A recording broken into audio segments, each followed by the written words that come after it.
वो अमेरिका के अंदर भारतीय लॉबी का है, भारतीय अपॉइंटमेंट्स है। इनकी जब बात की जाती है तो पाकिस्तान के हवाले से जब भी कोई बात होती है तो सबसे बड़ी हर्डल जो आती है वो भारतीय डायस्पोरा और भारतीय लॉबी की तरफ से आती है। लेकिन हिंदुस्तान और अफगानिस्तान आपके ईस्टर्न और वेस्टर्न बॉर्डर पे जो हालात हैं वो इस चीज की गम्माजी कर रहे हैं कि बहुत जल्दी आपको कुछ फैसले करने पड़ेंगे और सख्त फैसले करने। जय हिंद दोस्तों, मैं महेंद्र शर्मा स्वागत करता हूं वन वर्ल्ड हिंदी में आपका। उम्मीद करता हूं आप खुश और स्वस्थ है। दोस्तों जैसा कि सुना आपने, पाकिस्तान को दुनिया ने पूरी तरीके से घेर लिया है, क्योंकि पाकिस्तान को अमेरिका के अभी पिछले ही दिनों जो बयान आया था कि आतंकी मुल्कों की श्रेणी में पाकिस्तान को रखा गया, तो कहीं ना कहीं आज पाकिस्तानी मीडिया बैठ के डिस्कशन कर रहा है कि जो भारतीय लॉबी है अमेरिका में बैठी अच्छे पदों पे, वो कैसे पाकिस्तान का घेराव करती है और पाकिस्तान को इतनी जलालत सहन करनी पड़ती है। ये सिर्फ और सिर्फ कहीं ना कहीं भारत की इमेज, भारत की फॉरेन पॉलिसी का ही एक नज़ारा है कि आज पाकिस्तान को हर जगह मुंह की खानी पड़ती है। तो दूसरी तरफ अब हर दिन अफगानिस्तान से कहीं ना कहीं पाकिस्तान पे हमले हो रहे हैं। उस पर कैसे पाकिस्तानी मीडिया विधवा विलाप शुरू कर दिया, क्योंकि यही पाकिस्तानी थे जो पर तालिबान को बाल्टी भर भर के सहयोग करते थे और बोलते थे कि तालिबान एक सही हुकूमत है। वो आज इनके पाकिस्तानी फौजियों को कैसे मार रही है, पीट रही है और कैसे ये विधवा विलाप कर रहे हैं पाकिस्तानी मीडिया में बैठ के। तो दोस्तों देखिए डिबेट और कमेंट में अपनी प्रतिक्रिया जरूर दें। लास्ट में आपसे रिक्वेस्ट करूंगा, चैनल पर नए हैं तो चैनल को सबसे पहले सब्सक्राइब करें, लाइक शेयर कमेंट जरूर करें। दोस्तों जय हिंद, वंदे मातरम, भारत माता की जय। दोस्तों इस वक्त पाकिस्तान संगीन तरीन चैलेंजेस को फेस कर रहा है। सिक्योरिटी चैलेंज है और मालियाती चैलेंज आपके सामने है, फॉरेन पॉलिसी का चैलेंज है। हमारी इस वक्त जो लोकेशन है वो इंतहाई जो है वो जिसे कहते हैं लोकेशन तो स्ट्रेटेजिक है, लेकिन चारों अतराफ से ख़तरात में घिरे हुए हैं हम। सवाल आपसे ये है कि वाशिंगटन महज ये तिफल तसलियाँ जो है ये दे रहा है, या इस वक्त अमेरिका सिक्योरिटी और माली मामलात में पाकिस्तान की कितनी मदद कर सकता है? चूँकि अगर हम कोई बड़ा ऑपरेशन शुरू करने जाते हैं तो माली वसाइल तो है नहीं, you need lot of money. तो महज यकीन दहानियाँ है या अमेरिका किसी भी एतबार से सिक्योरिटी फाइनेंशियल कोई पैकेज दे सकता है? देखिए, इस पे मैं जो अगेन दोबारा उसी बात कराऊंगा कि नेड प्राइस साहब ने अगले दिन उसी अपनी प्रेस कॉन्फ्रेंस में ये तो कहा है कि पाकिस्तान की मदद की जा रही है, America is looking forward to it. लेकिन हकीकत ऑन ग्राउंड रियलिटी ये है कि अमेरिका अपने सियासी मसाइल के अंदर बहुत बिजी है। आपने देखा होगा रिसेंट इलेक्शन में house has gone to Republican party and senate is Democrat, president Democrat. इस वक्त जो सबसे बड़े मसाइल अमेरिका को सामने नजर आते हैं इंटरनेशनल कम्युनिटी के हवाले से, वो यूक्रेन वॉर सबसे पहले नंबर पर। दूसरा इस वक्त there are concern president Xi का सऊदी अरेबिया का दौरा, इस तरह के मसाइल उनको सामने ज्यादा नजर आ रहे हैं। दोहरा और तीसरा जो एलिमेंट आपको नजर आएगा वो अमेरिका के अंदर भारतीय लॉबी का है, भारतीय अपॉइंटमेंट्स है। इनकी जब बात की जाती है तो पाकिस्तान के हवाले से जब भी कोई बात होती है तो सबसे बड़ी हर्डल जो आती है वो भारतीय डायस्पोरा और भारतीय लॉबी की तरफ से आती है। लेकिन इस पे ये मैं जरूर कहूंगा कि इट इज अ कंसर्न। बिल्कुल पाकिस्तान के हवाले से आपने बताया कि आपके foreign reserve is a problem, आपके अफगानी टीटीपी देखें कि पाकिस्तान में हर जगह मौजूद है, बल्कि आप स्लीपर सेल्स हैं तमाम शहरों के अंदर, बिल्कुल स्लीपर सेल्स हैं। Sleeper cell is a very sensitive matter for Pakistan. इसके ऊपर इमीडिएटली हार्ड स्टैंड लेना होगा और इसको अभी दे आर वाचिंग इट कि यू आर पॉलिटिकल इंस्टेबल, आपकी इंस्टेबिलिटी जो है यू आर वेरी वल्नरेबल। इस पे सख्त इक़दाम की जरूरत है। जिस तरह के आज बल्कि आपने पहले फरमाया था, रजा रबानी साहब ने अपना कंसर्न शो किया है, सेनेटर रजा रबानी साहब ने, कि इन्वेस्टिगेशन शुरू की जाए कि तरीके इंसाफ उनके साथ नेगोशिएट किया था। Everybody was not on a board. मैं समझता हूं आप लोगों को बोर्ड लेकर बोर्ड एक जामे बनानी चाहिए।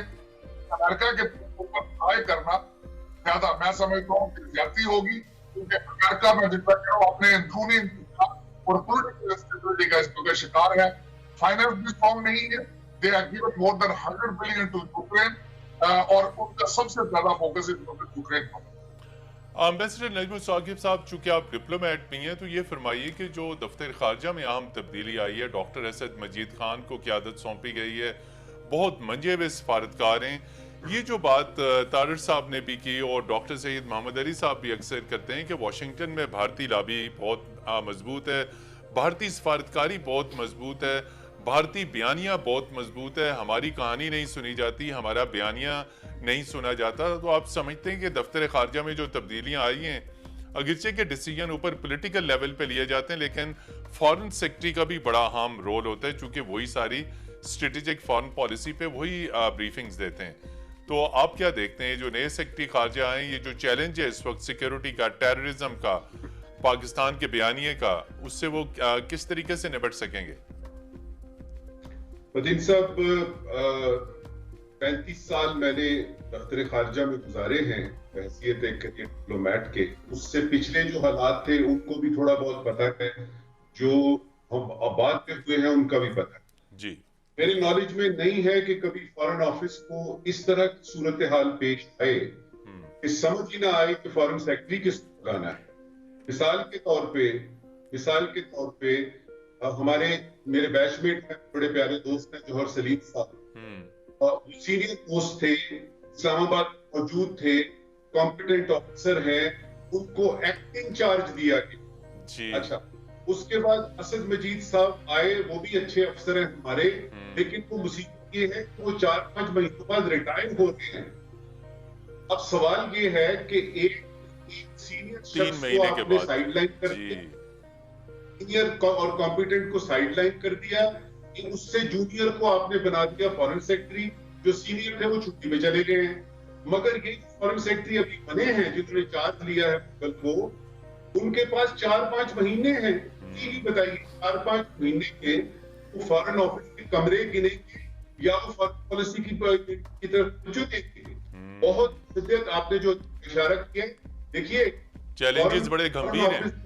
आपकी अपने सफीरों की मदद से आपकी फॉरेन पॉलिसी को इम्प्लीमेंट करता है, और उसका जो पॉलिसी है, बिल्कुल सरकार है, वो फॉरेन सेक्रेटरी होता है। सबसे ज्यादा जरूरी इस वक्त ये है कि एक कम फॉरेन सेक्रेटरी बनाया जाए जो इसकी रवायत है कि उसके पास कम से कम 2 से 2.5 साल होते हैं जी, 2.5-3 साल काम करते हैं।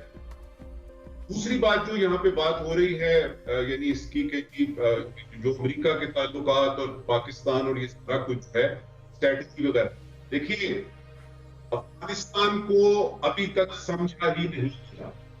ब्रिटिश आते हैं यहाँ पे जिद उठानी पड़ती है, सोवियट्स आते हैं जिल्लत उठानी पड़ती है, अमेरिकी आते हैं 20 साल रहते हैं जिल्लत उठानी पड़ती है।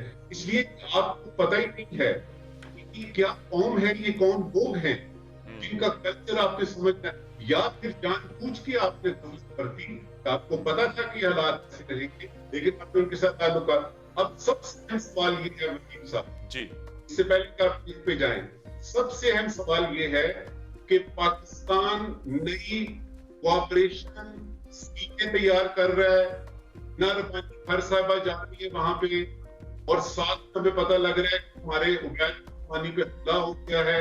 और भी ये है कि अभी तक आपने काबुल में तालिबान की हुकूमत तस्लीम नहीं किया। मुझे ये बताइए, आप तस्लीम नहीं करते लेकिन नए मैकेनिज्म बना रहे हैं, तो ये तो जिस तरह सही साहब ने अभी कहा, आपने डिफेक्टो तौर पे तालिबान की हुकूमत को मान लिया, उनके साथ यानी मुत्तकी साहब आपकी मुलाकात होती है, तो दोनों फॉरेन मिनिस्टर हैं जी।